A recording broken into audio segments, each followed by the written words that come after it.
ज्ञान Sanjeevani first channel को subscribe करें, शेयर करें। Guided and teaching by professor Shiv Gupta बने रहे इस वीडियो के साथ। वेलकम अवर YouTube channel Gyan Sanjeevani first. आप सभी का फिर से स्वागत है हमारी इस नई वीडियो में। फ्रेंड्स, हम आज बहुत ही एक अच्छा वीडियो देखने जा रहे हैं।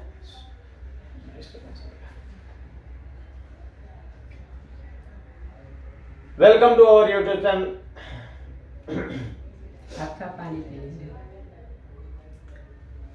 Welcome to our YouTube channel Gyan Sanjeevani first. आप सभी का फिर से स्वागत है हमारी इस नई वीडियो में। आज का जो वीडियो है वो 12th हिंदी मीडियम के लिए मैंने बनाया है। आज के वीडियो में अकाउंटेंसी सब्जेक्ट के बारे में इसके पिछले वीडियो से रिलेटेड कुछ टॉपिक्स में आपको रिकैप करवा देता हूं।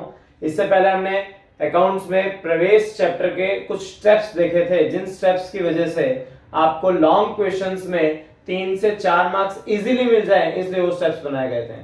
अब मैं कुछ नोट्स बताने जा रहा हूं प्रवेश चैप्टर से ही रिलेटेड। प्रवेश चैप्टर के कुछ नोट्स हैं जो कि ख्याति से संबंधित हैं। उन ख्याति से संबंधित नोट्स को हम यहां पे देखेंगे। ख्याति से संबंधित समायोजन। तो ख्याति से संबंधित समायोजन आपके सवाल में जो आते हैं उन्हें आप इजीली किस तरह सॉल्व कर पाओगे, उसके लिए नोट्स आपके लिए बहुत ही महत्वपूर्ण है। इन 5 टॉपिक्स को हम इसमें देखने वाले हैं। 5 टॉपिक्स में से एक टॉपिक जो है वो ख्याति नहीं है, पूंजी है। उसके अलावा 4 टॉपिक ख्याति से रिलेटेड हैं। तो हम देखते हैं और इस समायोजन के रूप में आपके सवाल में जुड़ेंगे। तो समायोजन के रूप में आपको जब सवाल में जुड़े तो सबसे पहले समायोजन किस प्रकार से दिया जाता है। तो समायोजन होता है आपका ख्याति का मूल्यांकन।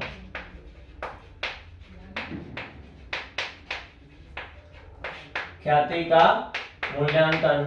ख्याति का मूल्यांकन यह पीढ़ी की ख्याति गिना जाता है। जो ख्याति का मूल्यांकन आपको सवाल में दिया होगा, ये समायोजन में एक समायोजन के रूप में आपको दिया होगा।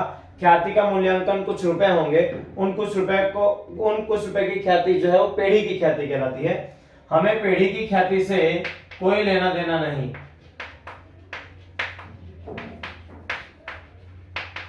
हमें लेना देना है नए साझेदार के भाग की ख्याति।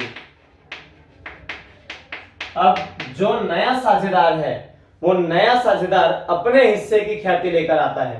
तो नए साझेदार के हिस्से की ख्याति को हम पीढ़ी की ख्याति से जो भी उसका हिस्सा होगा उस हिस्से से हम गुणा करेंगे तो हमें नए साझेदार की ख्याति प्राप्त होगी।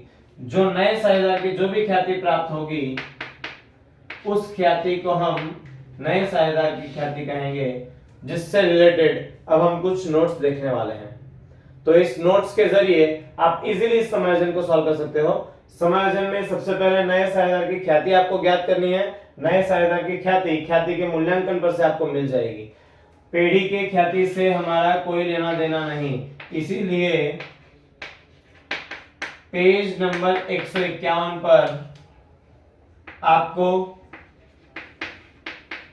पीढ़ी की ख्याति से रिलेटेड एक पॉइंट है। जो पीढ़ी की ख्याति होती है वो आंतरिक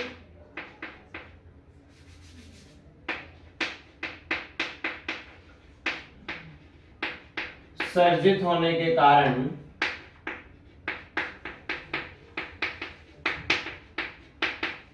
नए आर्थिक चिट्ठा में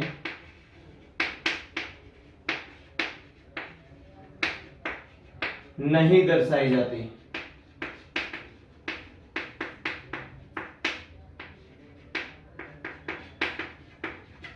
इसलिए पीढ़ी की ख्याति से सवाल का कोई लेना देना नहीं है। पेज नंबर 151 पे इसकी थियोरेटिकल पॉइंट मिलेगा, जो कि आपके एमसीक्यू के लिए और 1 मार्क्स के लिए मोस्ट इंपॉर्टेंट क्वेश्चंस में से एक है।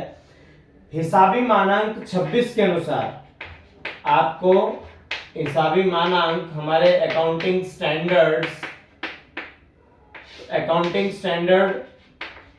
जिसे हम एएस के नाम से जानते हैं, चार्टर्ड अकाउंटेंसी में इस टॉपिक्स को पढ़ाया जाता है। तो अकाउंटेंसी के अंदर जब अकाउंटिंग स्टैंडर्ड AS 26 के अनुसार पीढ़ी के अंदर जो भी आंतरिक मूल्यांकन के द्वारा जो ख्याति प्राप्त होती है उस ख्याति को नए आर्थिक चिट्ठा में नहीं दर्शाया जाता। आपके टेक्स्ट बुक के पेज नंबर 191 पे थियोरेटिकल पॉइंट एकदम इजी तरीके से आपको मिल जाएगा। मैं फिर भी एक बार इसे रिपीट कर रहा हूं कि आंतरिक मूल्यांकन के द्वारा दर्शाई ज्ञात की हुई ख्याति नए आर्थिक चिट्ठे में दर्शाई नहीं जाती है, केवल उसमें से नए साझेदार का हिस्सा निकाला जाता है। उस नए साझेदार के हिस्से को हम कुछ अब नेक्स्ट पॉइंट्स में देखेंगे कि इसे कैसे सॉल्व करेंगे। अब हम समायोजन से संबंधित पहले पॉइंट्स देखते हैं। तो सबसे इंपॉर्टेंट समायोजन जो आता है वो पहला है पूंजी से रिलेटेड। यदि नया साझेदार पूंजी के रूप में रोकड़ या फिर नगद लाए तब। तो नया साझेदार जब कभी भी धंधे में प्रवेश करता है तो नया साझेदार अपने साथ अपने लिए पूंजी लेकर आता है धंधे में घुसने के लिए।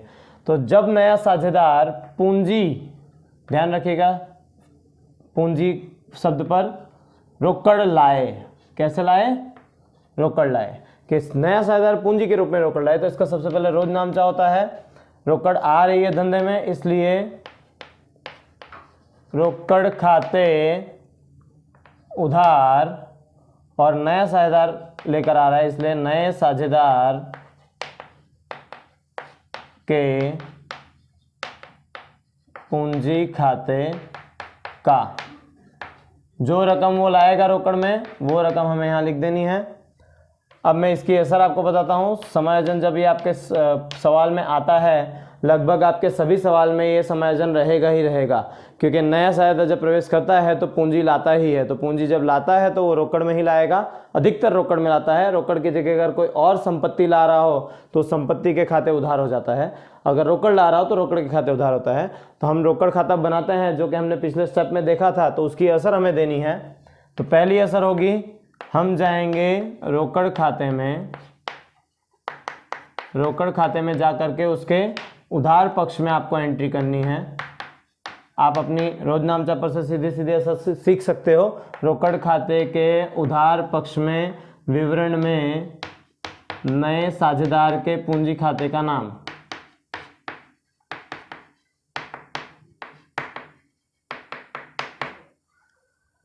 रोकड़ खाते के उधार पक्ष में विवरण में जमा वाले का नाम। इसी तरह से खतौनी होती है, खतौनी करोगे तो आपकी सीधी असर हो जाएगी।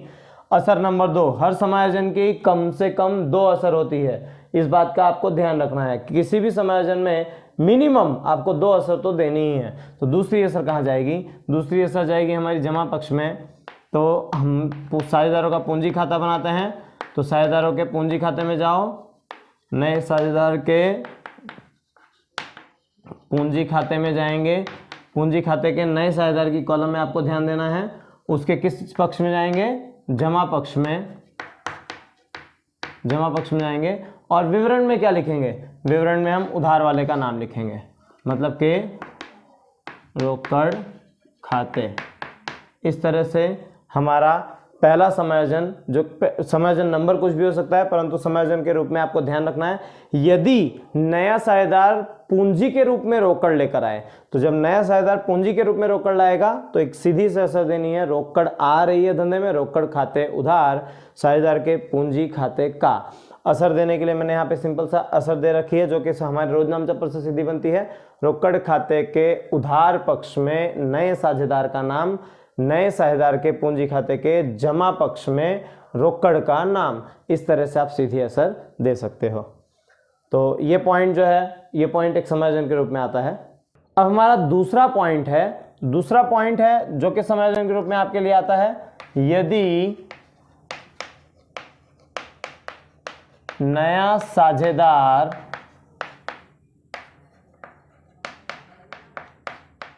ख्याति के रूप में रोकड़ लाए तब। ध्यान रखो बच्चों कि ख्याति के रूप में रोकड़ आनी चाहिए। नया साझेदार पूंजी के साथ साथ पहले से जो बिजनेस चल रहा है उस बिजनेस के रिगार्डिंग वो रोकड़ ला सकता है उस बिजनेस की ख्याति के लिए। तो उस बिजनेस की जो ख्याति होती है, उस ख्याति के रूप में उसे रोकड़ लानी होती है। रोकड़ भी ला भी सकता है, रोकड़ नहीं भी ला सकता। तो पहला पॉइंट हम देख रहे हैं कि जब नया साझेदार प्रवेश कर रहा है तो नया साझेदार ख्याति के रूप में रोकड़ लेकर आएगा। तो जब नया साझेदार ख्याति के रूप में रोकड़ लेकर आएगा तो उसे हम ख्याति प्रीमियम की पद्धति कहते हैं। क्या कहते हैं इसे? ख्याति प्रीमियम की पद्धति। तो ख्याति प्रीमियम की पद्धति किसे कहते हैं, उसका भी एक आपको आंसर मिल गया कि जब नया साझेदार ख्याति के रूप में रोकड़ लेकर आएगा तो उसे हम ख्याति प्रीमियम की पद्धति कहेंगे। तो उसके रोज नामचा पहले बता दूं, फिर मैं आपको असर बताता हूं। तो इसमें पहला रोज नामचा होगा, धंधे में रोकड़ आ रही है इसलिए रोकड़ खाते उधार, और ख्याति प्रीमियम है हमारे लिए इसलिए ख्याति प्रीमियम खाते का जो रकम नया साझेदार ख्याति के रूप में लाएगा वो। एक असर और होगी, ख्याति प्रीमियम खाता हम बनाते नहीं हैं या ख्याति प्रीमियम खाता हम खुला नहीं रखते। उसका कारण अभी मैंने थोड़ी देर पहले आपको ख्याति का एक पॉइंट बताया था। हिसाबी मानांक 26 के अनुसार, जो कि पेज नंबर 151 पर है, वापस से मैं रिपीट कर रहा हूं उसे। हिसाबी मानांक 26 के अनुसार आंतरिक रूप से उपस्थित ख्याति नई पेढ़ी में दर्शाई नहीं जाती, इसलिए ख्याति प्रीमियम खाता जैसे हमने जमा करके खोला है उसी तरह से उसे उधार करके बंद कर देंगे। तो ख्याति प्रीमियम खाते उधार, और ये ख्याति प्रीमियम कौन लेकर जाएगा? तो ये ख्याति प्रीमियम पुराने साझेदार लेकर जाएंगे। तो पुराने साझेदारों के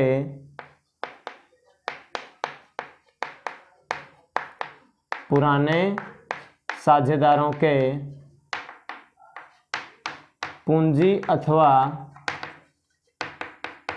चालू खाते का, जितने साझेदार होंगे पुरानों में उन सभी के पास जाएगी ये ख्याति। और इस ख्याति का प्रमाण, क्योंकि पुराने साझेदारों में लोग होंगे तो ख्याति जो बांटेंगे वो हमेशा त्याग के प्रमाण में बांटेंगे। ध्यान रखिएगा फ्रेंड्स, त्याग का प्रमाण, क्योंकि पुराने साझेदार अपने लाभ के हिस्से में से अपने नए साझेदार के लिए त्याग कर रहे हैं। तो इसलिए जो ख्याति वो नया साझेदार लाएगा वो ख्याति प्रीमियम उनके पूंजी अथवा चालू खाते के त्याग के प्रमाण में होगा। इसमें एक नोट आपको याद रखनी है। नोट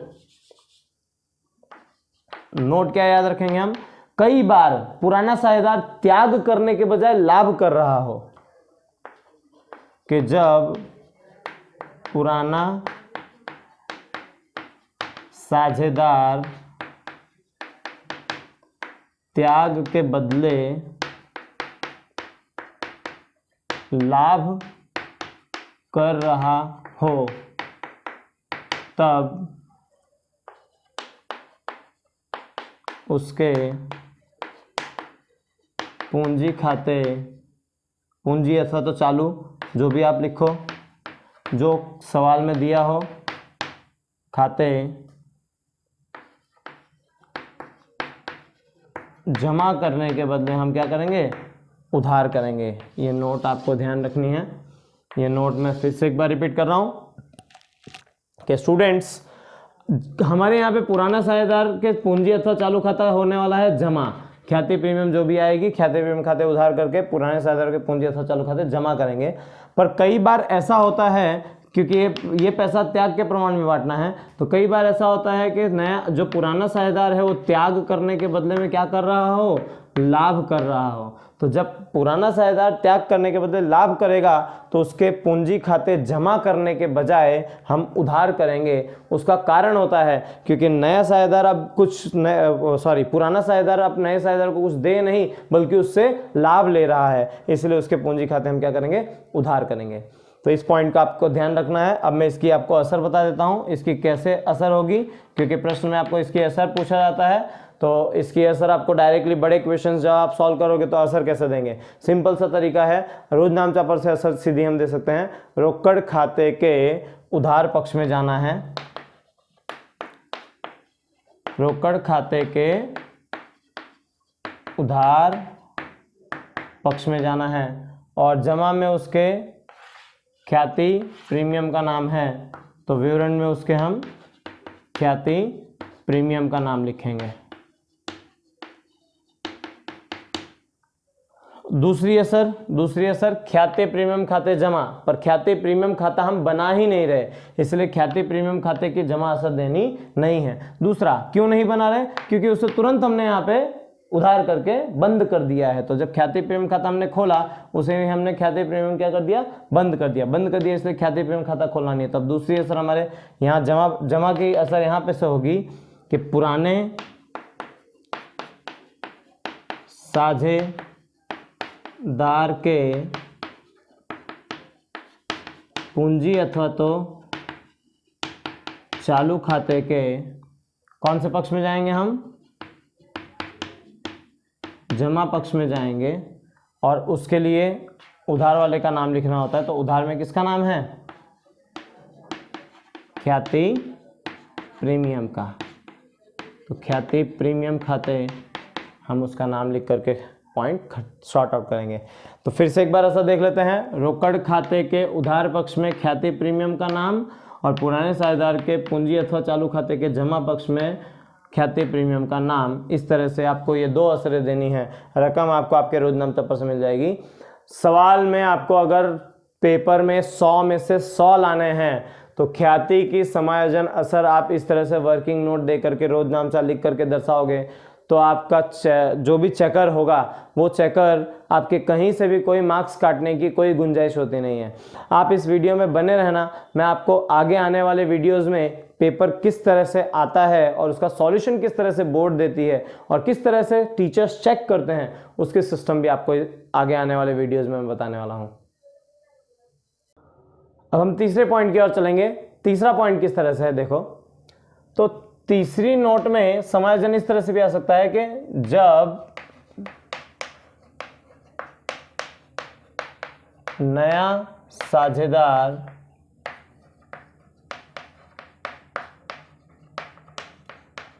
ख्याति के रूप में रोकड़ ना लाए। नया साझेदार आया परंतु ख्याति के रूप में रोकड़ नहीं लाया, और कई बार क्वेश्चन में कुछ नहीं कहा रहता। कुछ नहीं कहा रहने का मतलब यह है कि समायोजन कुछ नहीं दिया है, केवल और केवल ख्याति का मूल्यांकन दिया हो, तो भी आपको समझ लेना है कि नया साझेदार जो है वो ख्याति के रूप में रोकड़ नहीं लाया। पॉइंट्स नोट डाउन कीजिएगा। नया साझेदार ख्याति के रूप में रोकड़ लाए, ऐसा स्पष्ट शब्दों में आपको समायोजन दिया रहेगा, पर कई बार नया साझेदार रोकड़ लाया है कि नहीं लाया है ऐसा स्पष्ट शब्दों में नहीं दिया रहता, या तो पॉइंट ही नहीं दिया रहता, तो भी आपको मान लेना है कि नया साझेदार ख्याति के रूप में रोकड़ नहीं लाया, अगर कोई पॉइंट ना दिया हो तब। तो उसकी असर देखते हैं पहले। जब नया साझेदार ख्याति के रूप में रोकड़ नहीं लाता तो हम उसके पूंजी खाते सीधी असर दे देते हैं। तो नए साझेदार के हम पूंजी में से वो पैसा लेंगे, तो नए साझेदार के पूंजी अथवा तो चालू खाता बना रखा होगा तो चालू खाते उधार, और जो पुराने साझेदार हैं उन पुराने साझेदार के पूंजी अथवा चालू खाते जमा करते हैं, और ये पैसा बांटा जाता है कौन से प्रमाण में? त्याग के प्रमाण में। फ्रेंड्स ध्यान रखिएगा, जो नोट हमने पिछली बार देखी थी वो नोट यहाँ फिर से लागू पड़ेगी। कई बार कोई पुराना साझेदार त्याग ना कर रहा हो, त्याग करने के बदले में क्या कर रहा हो? लाभ कर रहा हो, तब उसे जमा करने के बदले में उधार करेंगे। वो नोट यहाँ फिर से रिपीटेड है, मैंने यहाँ पे वो नोट दोबारा नहीं लिखी है, फिर आप ध्यान रखिएगा और सुनिएगा। आप इस वीडियो को पूरी तरह से देखिएगा तो आपको ये पॉइंट्स हमेशा याद रहेंगे। हम इसकी असर देखते हैं। इसकी असर नंबर 1, असर नंबर 1 सीधे सीधे यहाँ पे दिख जाएगी। नए साझेदार के पूंजी अथवा तो चालू खाते के उधार पक्ष में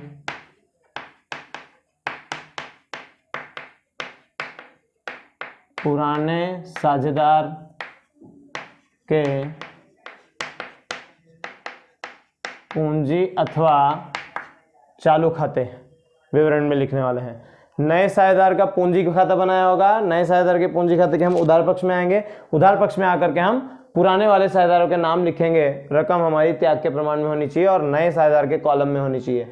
बहुत सारे बच्चे नाम पुराने साझेदारों का होने की वजह से रकम पुराने साझेदारों की कॉलम में लिख देते हैं, वो गलत है।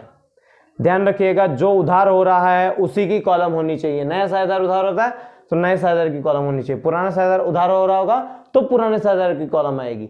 जो साझेदार उधार हो रहा हो उसी साझेदार की कॉलम में रकम लिखनी है। इस पॉइंट का ध्यान रखिएगा। ज्यादातर बच्चे जो गलती करते हैं वो मैं आपको रिपीट करवा रहा हूं कि वो गलती आप ना करो। दूसरी ऐसा देखेंगे तो पुराने साझेदार के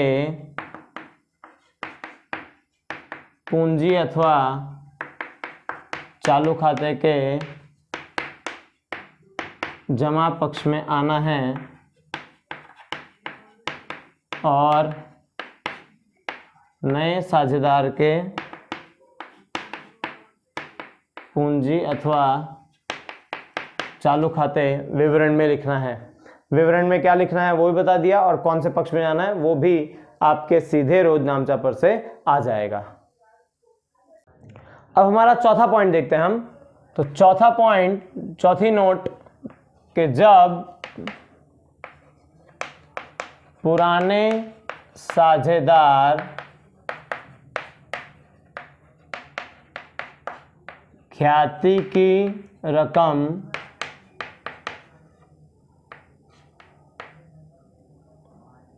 अंशतः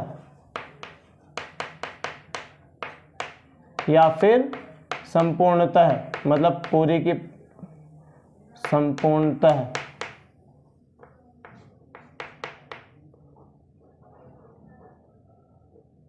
रोकड़ में निकाल लें तब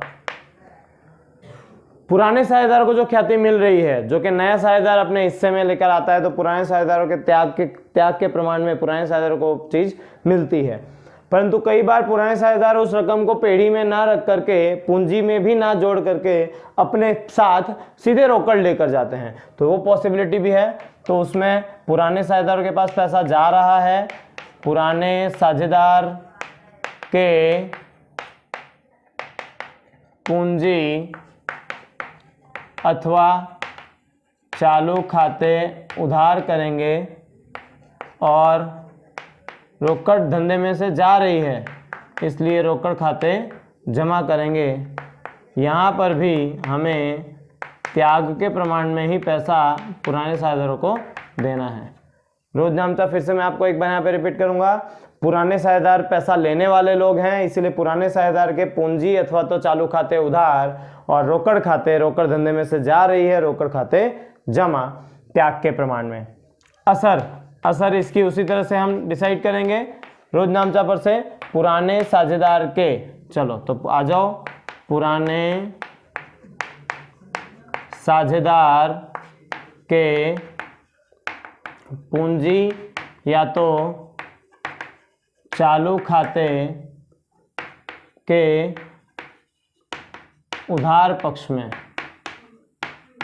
विवरण में आएगा जमा वाले का नाम। जमा में किसका नाम है? रोकड़ खाते।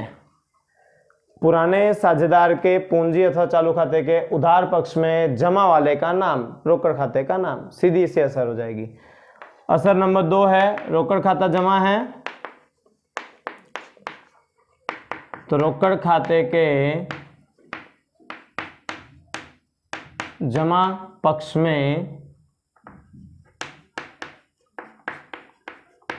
पुराने साझेदार के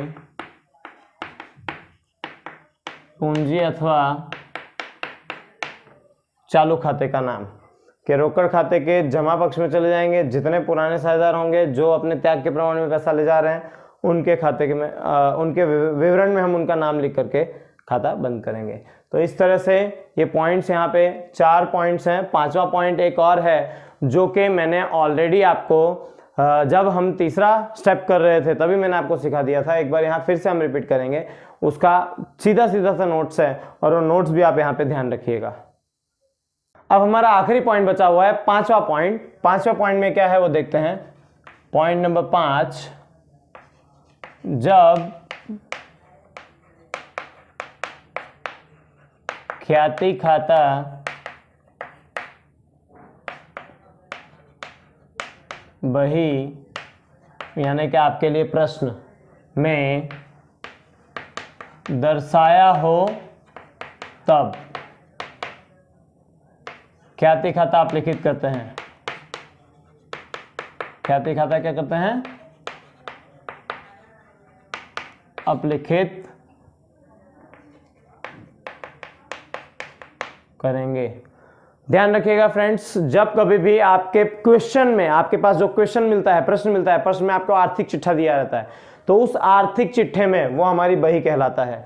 उस आर्थिक चिट्ठे में अगर आपका ख्याति खाता दर्शाया है मीन्स आपकी ख्याति उसमें दिख रही है, ख्याति की रकम कुछ दिख रही है, तो वो ख्याति खाता आपको अपलिखित कर देना होता है। अपलिखित करने का मतलब है कि अब ख्याति हो जाएगी 0, अब ख्याति की कोई कीमत बचेगी नहीं। पुनः मूल्यांकन के समय ख्याति का पुनः मूल्यांकन किया जाता है, इसलिए ख्याति की कोई कीमत बचती नहीं है। फिर से नए सिरे से पीढ़ी की शुरुआत होती है, इसलिए ख्याति खाता की कीमत वहां हो जाती है 0, इसलिए अपलिखित करना पड़ता है। तो उसका रोजनामचा देखते हैं, फिर मैं आपको असर बताता हूं जो कि एकदम सिंपल असर है, और प्रवेश और निवृत्ति दोनों में सेम टू सेम पॉइंट्स आएंगे। तो जब ख्याति खाता दर्शाया जाता है तो ख्याति हमेशा उधार होती है। उधार होने के कारण उसे हम बंद करके अपलिखित करेंगे। तो उधार का बंद करने के लिए हम उसे जमा करते हैं, तो ख्याति खाता जमा होगा। और कौन ले जाएगा ये पैसा? ये पैसा ले जाएंगे पुराने साझेदार, इसलिए पुराने साझेदार के पूंजी अथवा चालू खाते उधार और ख्याति खाते का कौन से प्रमाण में? पुराने प्रमाण में। प्रश्न में दर्शाई गई ख्याति आपकी पुरानी ख्याति है, और पुरानी ख्याति पुराने साझेदार अपने पास पैसा ले जाते हैं ख्याति की रकम 0 करने के लिए, इसलिए उसे पुराने प्रमाण में बांटा जाता है। मैं इसकी सीधी सी असर देता हूं, जो कि असर मैं नोट के द्वारा दूंगा। ये नोट आपको प्रवेश हो चाहे तो निवृत्ति हो, ये नोट आपको हमेशा याद रखनी है। प्रवेश दिखाई दे कि निवृत्ति दिखाई दे, कि जब कभी भी ख्याति खाता बही में दर्शाया गया हो, बही में दर्शाने का मतलब है आपके प्रश्न में हो, तो आपको सीधे सीधे उसकी असर देनी है। साझेदारों में भी कौन से साझेदार को याद रखना है? पुराने साझेदारों को। पुराने साझेदारों के पूंजी अथवा तो चालू खाते के उधार पक्ष में आना है, और उस उधार पक्ष में विवरण में ख्याति खाता लिखना है और पुराने प्रमाण में बांट देना है।